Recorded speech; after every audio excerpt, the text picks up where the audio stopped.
was too busy working to save millions of lives. That is the saving and stopping of these wars. But later I realized that the United Nations wasn't there for us. They weren't there. I thought of it really after the fact, not during these negotiations, which were not easy. That being the case, what is the purpose of the United Nations? The UN has such tremendous potential. I've always said it. It has such tremendous, tremendous potential, but it's not even coming close to living up to that potential.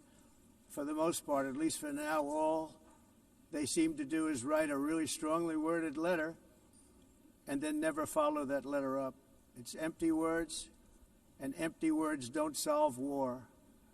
The only thing that solves war and wars is action.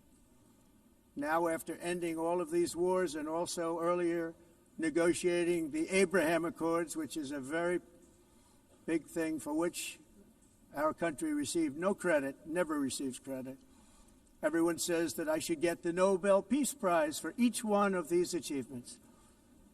But for me, the real prize will be the sons and daughters who live to grow up with the mothers and fathers, because millions of people are no longer being killed in endless and unglorious wars. What I care about is not winning prizes, it's saving lives. We saved millions and millions of lives with the 7 wars.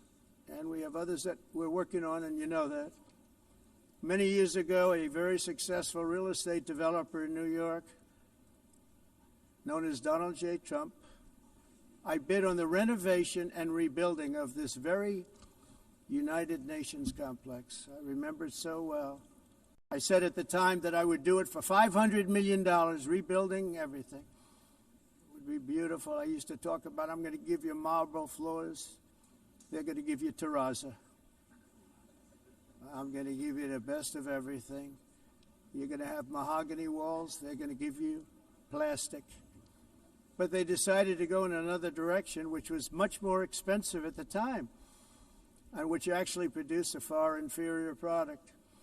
And I realized that they did not know what they were doing when it came to construction, and that their building concepts were so wrong, and the product that they were proposing to build was so bad and so costly. It was going to cost them a fortune. And I said, and wait till you see the overruns.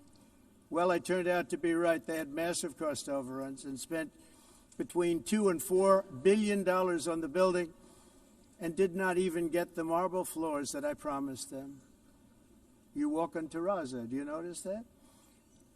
As far as I'm concerned, frankly, looking at the building and getting stuck on the escalator, they still haven't finished the job. They still haven't finished. That was years ago.